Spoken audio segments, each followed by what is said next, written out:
Good evening, ladies and gentlemen, boys and girls, and squirrels from all around the world. Excellent. That's good to hear. Good to hear. Good to see you, Iris. Good to see you very much. Well, that's wonderful. I'm glad to hear that the meds have finally worn off because that's never that's never a fun place to be. Medicated. Hate that. I hate being medicated myself. Oh, hey, Squad Bob. Good to see you. Good to see you. All my wonderful chat. Oh my gosh. What a beautiful day today was. And it's only Tuesday, so it can only get better from here. No, it was actually a very nice day. My my wife was able to work from home, which means that I get to cook her nice lunch and have something healthy instead of just eating like, you know, ho-hos. And I don't eat ho-hos, but sounds funny anyway. But no, actually getting to spend time with my wife at lunchtime is really nice. It's one of the things that I miss whenever one of us has to go into the office is spending time with my wife. So it's always a good thing. Always a good thing. Oh, so is everybody ready? Because I am, although today was a really good day, I am a bit tired because I've been dealing with, I don't know, maybe it's the moon. The moon comes out and it gets really weird and wacky, and people do like some really crazy stuff. It's I don't know. That's how my work goes. Oh yes, absolutely. She is my wife is the absolute sweetest. Oh man, 99 degrees outside, heat index of 111. Yeah, that reminds me of New Mexico, where it would be like 110 degrees outside. And who knows what the heat index would be? It'd be desert, hot, dry. I remember during maneuvers, we had um, one of our chaparral operators wandered off into the desert. They didn't find him for about 12, 13 hours. He wandered off in sometime in the middle of the day, and they found him sometime late at night. Happy wife, happy life. Happy wife, happy life. I don't know. I mean, she makes me very happy. Sometimes I feel like I disappoint her, but that's that's how I am. I want to make sure that she's happy. It makes me happy making her happy. So it's a mutual thing. We actually had a really weird discussion tonight, about if something was to happen to either one of us, how we complement each other in the work that we do, just like around the house and in life in general. And if I was to lose her, I would probably, sell the house and move to, some smaller, much smaller place. And she she said, yeah, because there's things that she just is not capable of doing. I can do all the heavy lifting and manual labor, but she's much better at the timely manner of which she keeps plants planted and trimmed. And I think one of her like happy places is picking weeds. She said if she could make as much money picking weeds as she does practicing law, then she would definitely switch careers. Oh, hey D3, how's it going? Hey FarQ, good to see you. Oh yeah, is it? We do have a very I guess people would say blessed life. Um, and I mean it's a mutual thing. We have our arguments, never like slap knocked down or anything like that. Usually one of us will say something stupid, and then we argue for like a little bit, and then we go our separate ways for a couple of hours and come back and talk it out. So Can't have it all the time, but it's good. It is really good. So tonight we're doing Federalist number 13.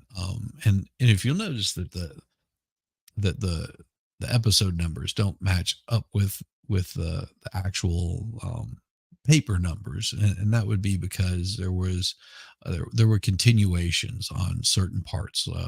It would, like tonight's is the advantage of the union in respect to the economy and government. And some of those would end up being an essay that was written over a couple of weeks or editions. You can think about this. This was back whenever how it works together, play together. Yes. So there's some of them that would just be a continuation, especially some of the earlier ones. I've actually not read the Federalist Papers. Yeah, I had glanced at portions of it, but I thought this was a really good way of bringing to light, especially as we come into an election season next year. It's going to be coming up pretty damn quick, and you're going to see a lot of your politicians. Doesn't matter left or right. They're going to be saying what they want to say and what their view is of our United States. And I think that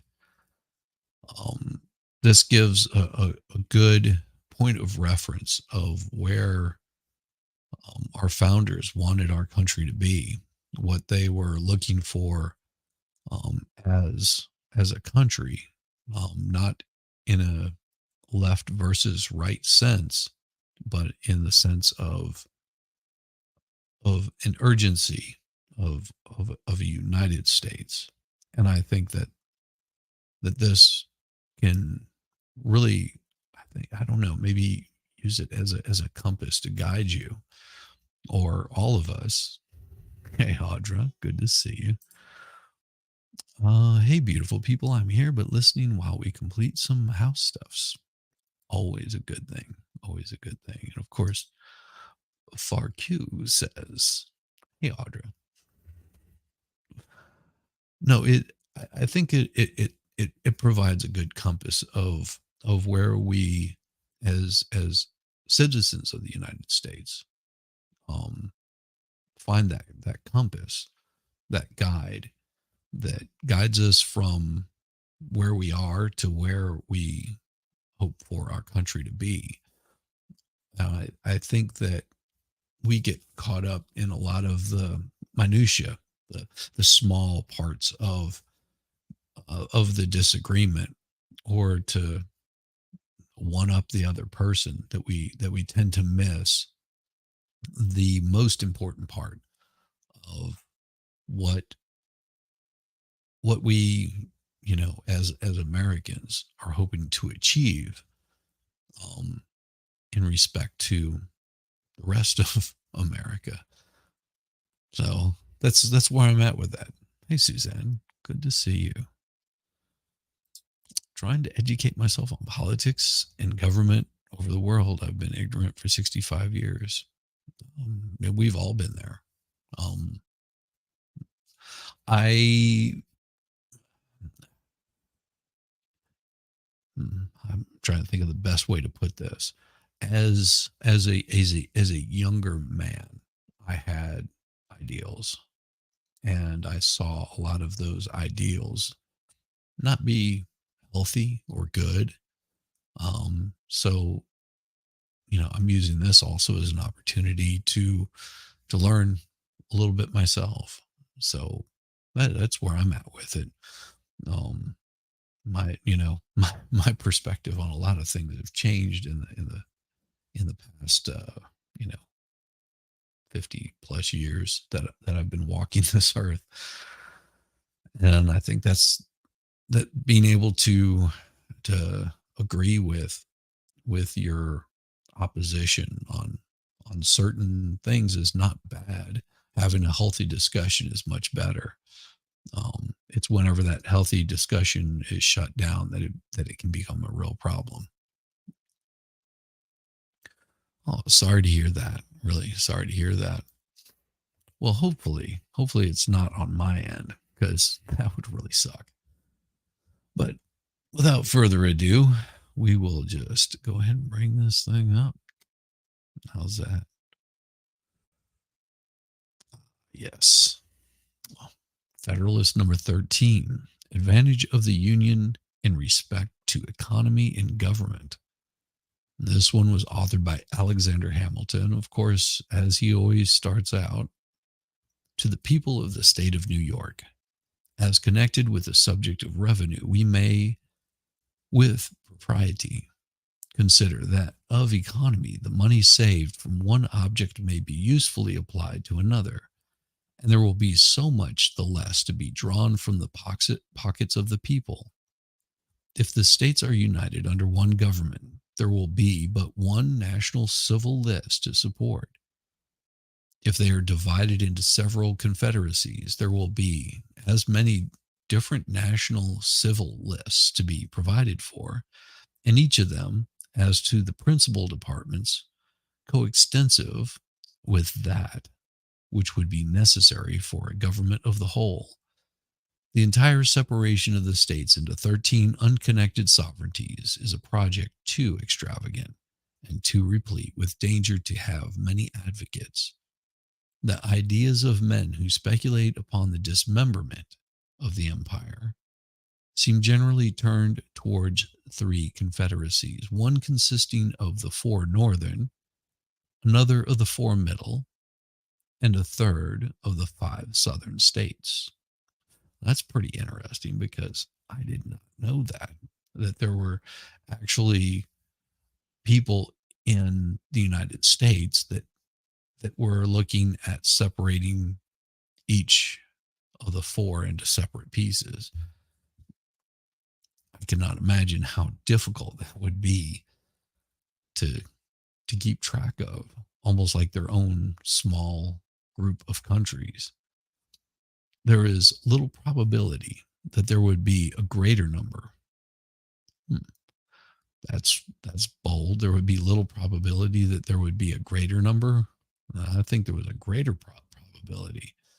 According to this distribution, each confederacy would comprise an extent of territory larger than that of the Kingdom of Great Britain. So each one would be larger than Great Britain. Each of these 4 groups would be larger than Great Britain. No well-informed man will suppose that the affairs of such a confederacy can be properly regulated by a government less comprehensive in its organs or institution than that which has been proposed by the convention. When the dimensions of a state can attain to a certain magnitude, it requires the same energy of government and the same forms of administration which are requisite in one of much greater extent. And if you understand what he's talking about in this part of it, he's saying that at a certain growth level, if you have these 3 separate groups of basically countries that are running each their own government, it's going to take the same amount as if all 4 of them were combined and you had one central government handling those 3, which he's not wrong. But you see how it can get a little complicated.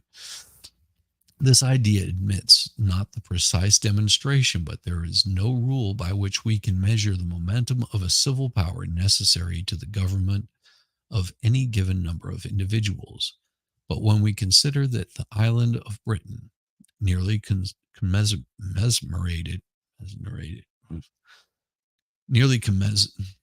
can't say the word, damn it, with each of the supposed confederacy contains about 8 millions of people. Oh, that's pretty small. 8 million people on the island of Britain.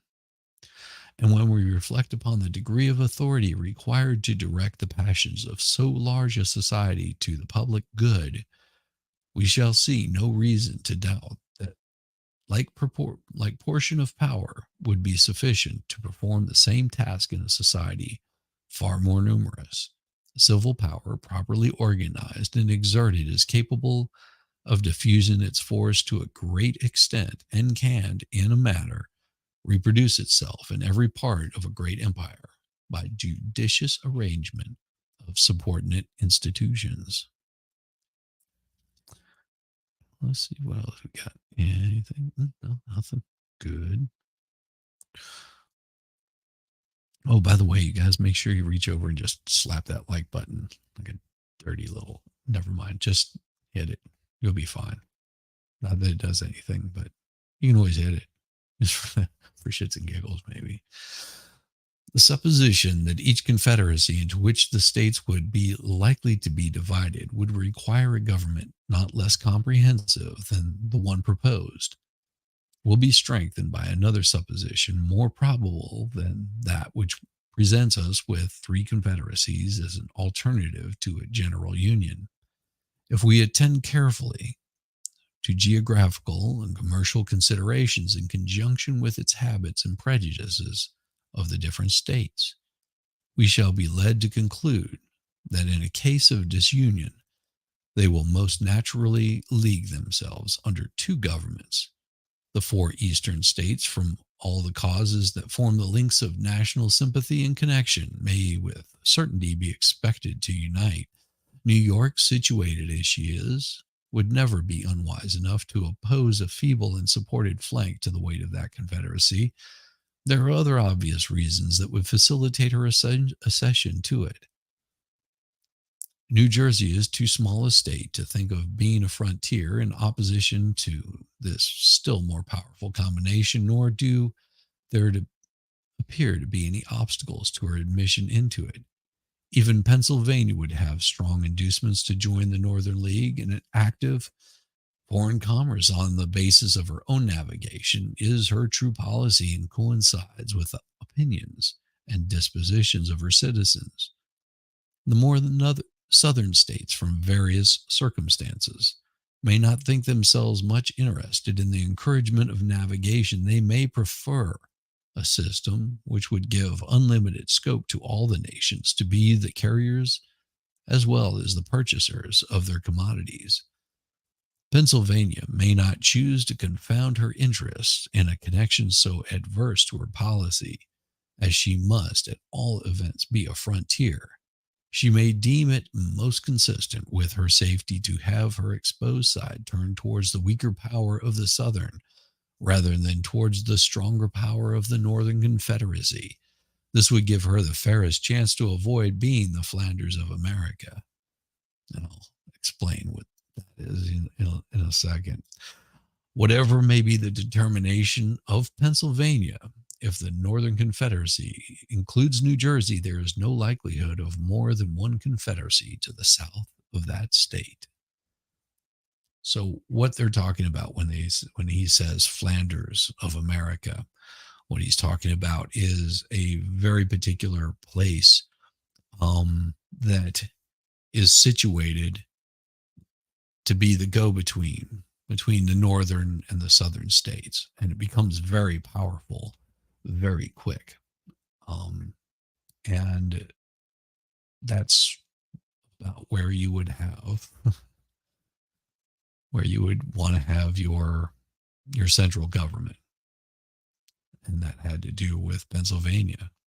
And if I'm not mistaken, I could be wrong, forgive me if I am, but I believe that was where the original head of government was in Pennsylvania, just because of it being centrally located. Nothing can be more evident than the 13 states will be able to support a national government better than one half or one third or any number less than the whole. This reflection must have great weight in obviating that objection to the proposed plan, which is founded on the principle of expense, an objection, however, which when we come to take a nearer view of it will appear on every light to stand on mistaken ground. If, in addition to the consideration of plurality of civil lists, we take into view the number of persons who must be necessary to be employed to guard the inland communication between the different confederacies against illicit trade, and who in time will infallibly spring up out of the necessities of revenue, and if we also take into view the military establishments which it has been shown would unavoidably result from the jealousies and conflicts of the several nations into which the states would be divided, we shall clearly discover that a separation would be not less injurious to the economy than to the tranquility, commerce, revenue, and liberty of every part. Oh, and special surprise, because that went by so quick. I'm going to continue on with the Federalist 14, because I did read a couple of these in advance, and so there'll be a little bit more information on this. This one was authored by James Madison. The last one was Alexander Hamilton. This is James Madison. To the people of the state of New York, we have seen the necessity of the Union as our bulwark against foreign danger, as the conservator of peace among ourselves, as the guardian of our commerce and other common interests, as the only substitute for those military establishments which have subverted the liberties of the old world, and as the proper antidote for the diseases of faction which have proved fatal to other popular governments, and of which alarming systems have been betrayed by our own. All that remains within this branch of our inquiries is to take notice of an objection that may be drawn from the great extent of country which the Union embraces. A few observations on this subject that will be more proper, as it is perceived that the adversaries of the new Constitution are availing themselves of the prevailing prejudice with regard to the practicable sphere of Republican administration in order to supply by imaginary difficulties the want of those solid objects which they endeavor in vain to find. The error which limits Republican government to a narrow district has been unfolded and refuted in preceding papers. I remark here only that it seems to owe its rise and prevalence chiefly to the confounding of a republic with a democracy. Applying to the former reasonings drawn from the nature of the latter, the true distinction between these forms were also adverted to on a former occasion. It is that in a democracy, the people meet and exercise the government in person. In a republic, they assemble and administer it by their representatives and agents. A democracy, consequently, will be confined to a small spot, and a republic may be extended over a large region. To this accidental source of error may be added the artifice of some celebrated authors whose writings have had a great share in forming the modern standard of political opinions. Being subjects either of an absolute or a limited monarchy, they have endeavored to heighten the advantages or palliate the evils of those forms by placing in comparison the vices and defects of the republic, and by citing as specimens of the latter the turbulent democracies of ancient Greece and modern Italy. Under the confusion of names, it has been an easy task to transfer to a republic observations applicable to a democracy only, and among others, the observation that it can never be established but among a small number of people living within a small compass of territory. Such a fallacy may have been the less perceived. Why is that happening? Okay. Crazy. Sorry about that, folks. No example as is seen in a government wholly popular and founded at the same time wholly on principle. If Europe has the merit of discovering this great mechanical power in government by the simple agency of which the will of the largest political body may be concerted, and its force directed to any object which the public good requires, America can claim the merit of making the discovery, the basis of unmixed and extensive republics. It is only to be lamented that any of her citizens should wish to deprive her of the additional merit of displaying its full efficacy in establishment of the comprehensive system now under her consideration. As the natural limit of a democracy is that distance from the central point which will just permit the most remote citizens to assemble as often as their public functions demand, and will include no greater number than can join in those functions. So the natural limit of a republic is the distance from that center, which will barely allow the representatives to meet as often as may be necessary for the administration of public affairs. Can it be said that the limits of the United States exceed this distance? It will not be said by those who recollect that the Atlantic coast is the longest side of the Union, that during the terms of 13 years the representatives of states have been most continually assembled, and that the members from the most distant states are not chargeable with greater intermissions of attendance than those from the states in the neighborhood of Congress. That we may form a juster estimate with regard to this interesting subject, let us resort to the actual dimensions of the Union. The limits, as fixed by a treaty of peace, are on the east the Atlantic, and on the south the latitude of 31 degrees, on the west the Mississippi, and on the north an irregular line running in some instances beyond the 45th degree. And if you don't understand what he's talking about longitude and latitude. And others falling as low as the 42nd. The northern shore of the Lake Erie lies below that latitude. Computing the distance between the 31st and 45th degrees, it amounts to 973 common miles. Computing it from 31 to 42 degrees to 764 miles and a half. Taking the mean for the distance, the amount will be 886 miles and 3/4. The mean distance from the Atlantic to the Mississippi does not probably exceed 750 miles. In comparison to this extent with that of several countries in Europe, the practicability of rendering our system commensurate,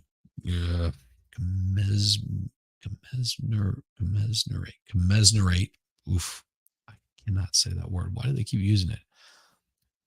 To it appears to be demonstrable. Hey, puppy.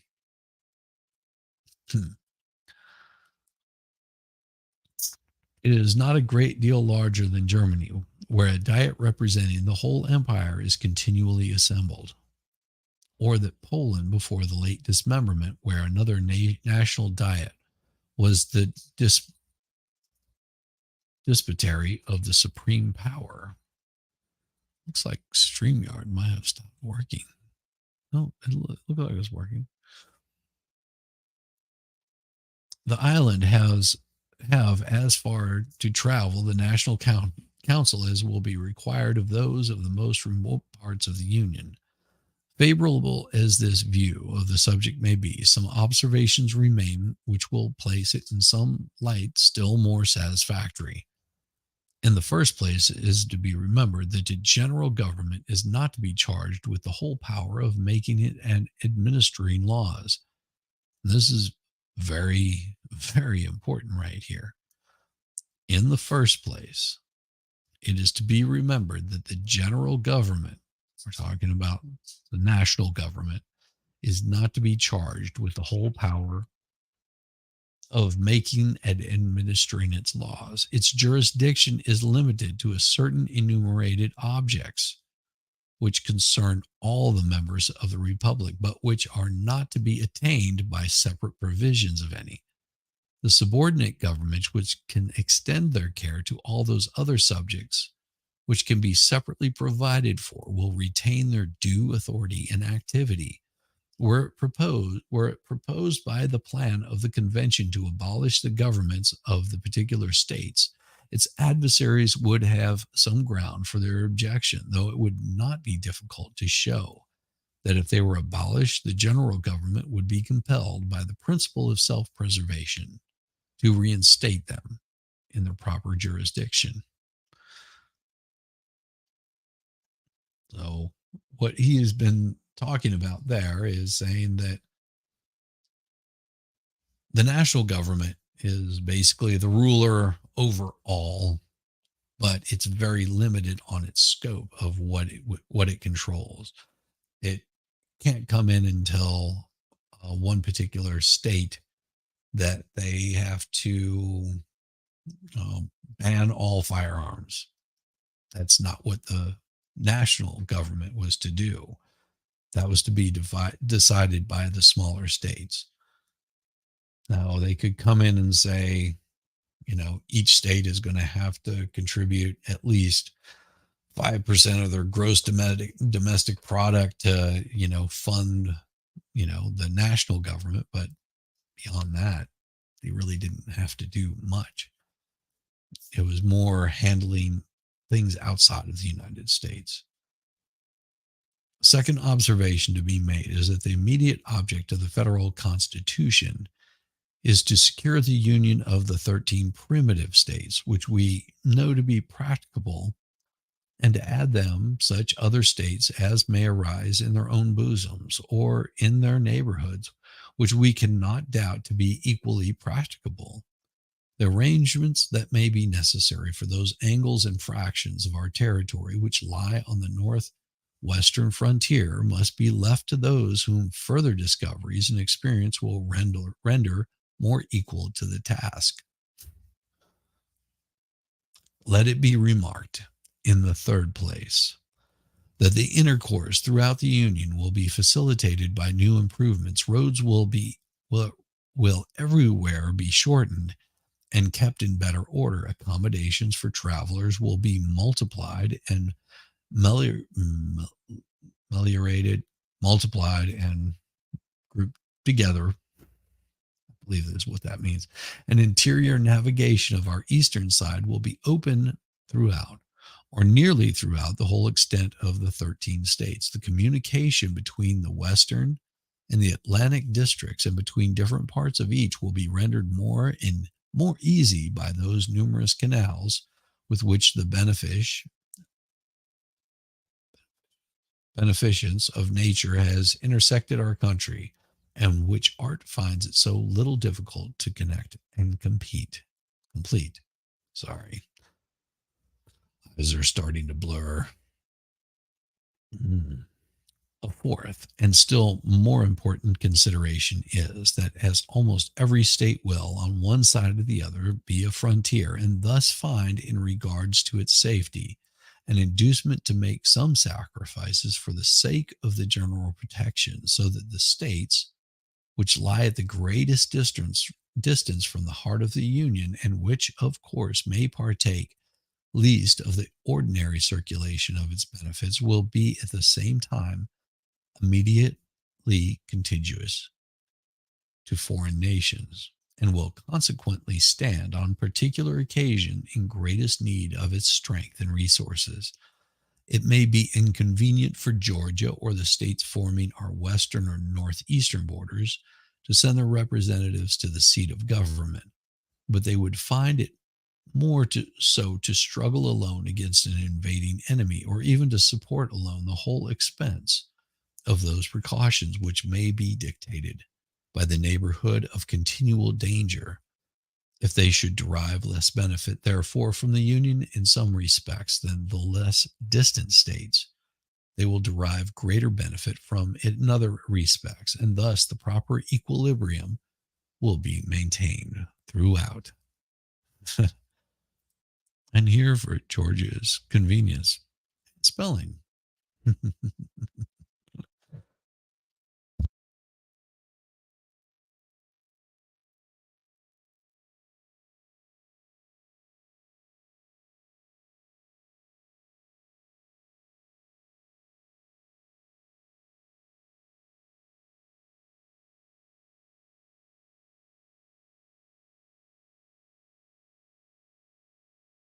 A lot of water, helping quite a bit. I submit to you, my fellow citizens, those considerations in full confidence that the good sense which has so often marked your decisions will allow them to their due weight and effect, and that you will never suffer difficulties, however formidable in appearance, or however fashionable the error on which they may be founded, to drive you into the gloomy and perilous scene into which the advocates for disunion would conduct you. Hearken not to the unnatural voice which tells you that the people of America, knit together as they are by so many cords of affection, can no longer live together as members of the same family, can no longer continue the mutual guardians of their mutual happiness, can no longer be fellow citizens of one great, respectable, and flourishing empire. Hearken not to the voice which petulantly tells you that the form of government recommended for your adoption is a novelty in the political world, that has never yet had a place in the theories of the wildest projectors, that it rashly attempts what is impossible to accomplish. No, my countrymen, shut your ears against this unhallowed language. Shut your hearts against the poison which it conveys, the kindred blood which flows in the veins of American citizens, the mingled blood which they have shed in defense of their sacred rights. Consecrate their union and excite horror at the idea of becoming aliens, rivals, enemies. And if novelties are to be shunned, believe me, the most alarming of all novelties, the most wild of all projects, the most rash of all attempts, is that of rendering us in pieces in order to preserve our liberties and promise our happiness. But why is the experiment of an extended public to be rejected? Merely because it may compromise what is new? It is not the glory of the people of America that whilst they, I love it, whilst they have paid a decent regard to the opinions of former times and other nations, they have not suffered a blind veneration of antiquity for custom or for names to overrule the suggestions of their own good sense, the knowledge of their own situation, and the lessons of their own experience. To this manly spirit, posterity will be indebted for that possession, and the world for an example of the numerous innovations displayed on the American theater, and in favor of private rights and public happiness. Had no important step been taken by the leaders of the revolution for which a precedent could not be discovered, no government establishment of which an exact model did not present itself, the people of the United States might, at this moment, have been numbered among the melancholy victims of misguided consuls, must have best have been laboring under the weight of some of those forms which have crushed the liberties of the rest of mankind.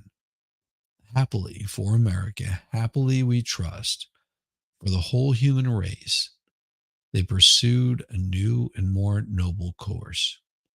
They accomplished a revolution which has no parallel in the annals of human society. They reared the fabrics of governments which have no model on the face of the globe. They formed the design of a great confederacy which is incumbent on their successors to improve and perpetuate. If their works betray imperfections, we wonder at the fewness of them. If they erred most in the structure of the Union, this was the work most difficult to be executed. This is the work which has been new modeled by the act of your convention, and it is that act on which you are now to deliberate and decide. Publius.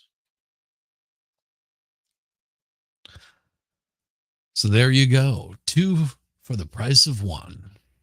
I hope that you actually enjoyed that one tonight. Because that one is a little more powerful than some of the others. I think it was building up to that point. of giving all of the explanations of why this United States should be united, why it shouldn't be separated, the difference between a democracy and a republic.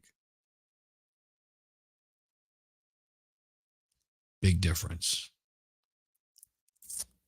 So there you go. That's tonight's wonderful reading. How are you doing, chat? Hopefully my dulcet tones have not put your weary heads to rest. That would be horrible. That would be absolutely horrible. But I see there's still a few of you guys hanging out. So make sure you give a nice thumbs up. Just, give it a little smack. But with that, I think that I've done what I can do. Well, I appreciate it. Thank you. Thank you very much.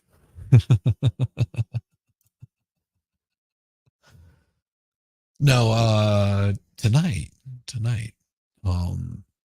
we have the expert as presented by the White Rabbit doing Taco Tuesdays. So that means that they're doing a trivia tonight. So that right there is what I am going to be checking out. I don't know what time it starts, but I guess I should find see if I was monetized, I would just dump you guys over there into his stuff. But I'm not. So there we go. Copy that. And see, even Rabbit's already over there. Oh, don't worry about beating me. I think you beat me last week. I'm not hard to beat at all. No, I'm pretty easy to beat. I keep telling Gosney that I want to show him the trick to getting those nice, wonderful, answers in there really quick. But I know that if I do that, then he'll beat me because he's pretty damn smart. I have to message him in private because I don't want to give it away to everybody. See if he can do better this next go around. I'll have to do that for him. There we go. There is the link. Yes. It just takes a little while. I don't mind the little heart thing that shows up, but it blocks me from trying to put that thing up there. It puts the little icons, the little hearts and the little 100 and that stuff, which is pretty cool, but makes it really difficult to pin those links in there. Now, see, isn't it weird that it shows up almost identical? Almost identical. Anyhow, I'm spacing out because my mind is a million other places, and just so you all my wonderful people out there know, tomorrow I will be on with winning. That'll be a very nice stream. I'm looking forward to that. And then Friday, ooh, that's going to come really fast. I still have to put together a game for the group. So I believe I'm hosting it this Friday. Once I've figured out what I'm going to do, I've got to figure that one out. So I believe there will be a few people there for Friday game night. I don't know what I'm going to do. I've got a couple ideas of what I want to do, but I'm not really good at putting together games. I guess that's rating mods. Rabbit, I thought about that, and I don't think that would work because all the mods are awesome. I can't rate one any better than the other. I mean, how do you rate a mod? How do you actually rate a mod? There you go. Rate mods so they can they can destroy you all in retaliation. Exactly. Exactly. That's what you do. Um the way that, I mean, if I had to rate mods, I don't know. I think I would rate them by the channels that they're on. You know, it's hard. That's a really hard one. Rate the chats. They get even. Yeah. Yeah, absolutely. T3. I All of us have awesome mods, but my mods are better than your mods. Actually, I think we have the same mods, so I don't know if that really does any good. And I don't know if it does any good in saying that. Being that we do actually have the same mods, or some of the same mods. I thought about that as we were talking about, and they were like, "Oh, we've rated different LawTube channels. Why don't we rate the mod?" And I was like, "Okay, well, rate mods. Yes, we can do that." But you know how that would end up.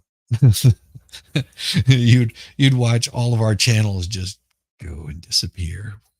What happened to our channels? These mods have control over us. We don't work for the people anymore. We work for the mods. Rate the chats. Yeah, I guess we could always rate the chats. Yeah, that might work. See who has the best one. You like it creamy. I know T3, you like it creamy. I know, the creme de la creme, the best of the best. Yes. Yeah, we almost all belong to the same chats. That is very true. I mean, we've got some of the best people that the internet can provide, that do so much for our channels. And I mean that, really.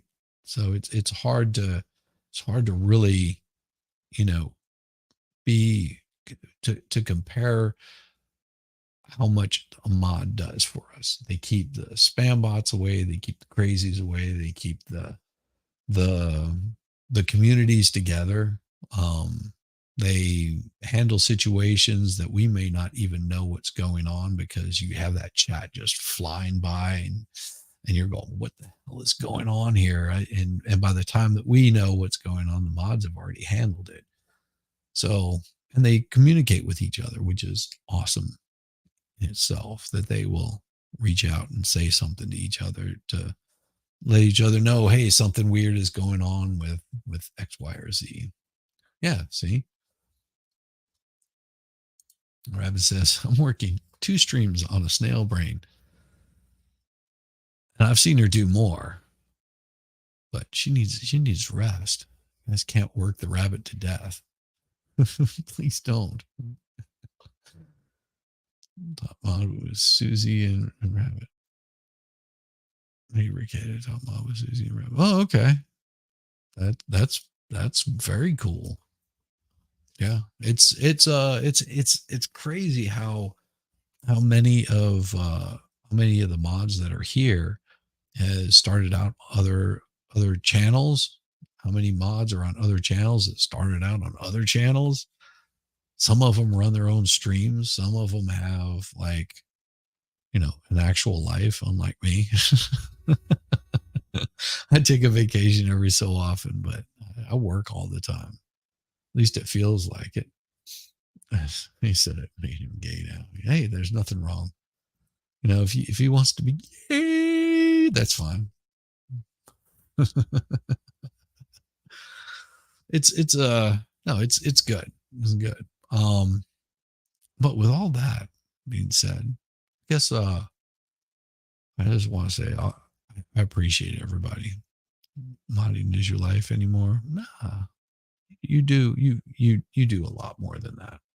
I mean, modding's fun. Can't be all consuming though. if it's all consuming, it can burn out really quick, and you got to take a break away from it. Same way with anything. Oh, thank you so much, T3. I appreciate you. I really do. I really do. But with that, I am going to probably take a short break and then jump in and watch some of the expert tonight. I think there's probably some other streams that'll be happening. So if you're not doing the trivia, let's see what else we got going on tonight. It's not hard to do. You just pull up and see who all's going. I guess you could always watch Timcast. But it looks like MLS Law Show is going on. So there's always that. There's Mighty Meat. He's got one going on. I'm positive that Cool Frog will have one going on tonight. I know that Shelly does. So Winning Reality will be doing one. He usually is doing at 9:00 streams usually when he does it. Well, he's been off for a couple of days. I hadn't seen anything set up, so we'll see. Like the last thing he did was the repairing history. That's what I saw. So that was good. Yeah, MLS Law Show is live. He's up and running. Farming and doctors in real life. Yeah. Okay. See, 10 and Tuesdays. Yeah. See, you guys know better than me. I'm just a working slug. That's all I do. Just slug along. At least that's what it feels like most days. Today was not a great day for people, but it was a beautiful day to be spending with my wife. I think the full moon really brought out some really strange characters. I guess the best way to put it. But other than that, I am going to be heading over to check out the expert, and I'll spring by MLS Law and give him a nice little thumbs up. It's always good to to do that. If you get the opportunity, hit that thumbs up. Makes their numbers look better in the algorithm. But all that, I will say goodnight, and I will be, like I said, tomorrow be doing Winning. Not like that, but I'll be on Winning's show tomorrow. And then Friday, hopefully, if I don't screw up too bad, I'll be hosting a game night. So we will see what game I come up with besides torturing myself with like saying something bad about mods. And with that, enjoy the outro. I can find it. There we go. Peace, y'all.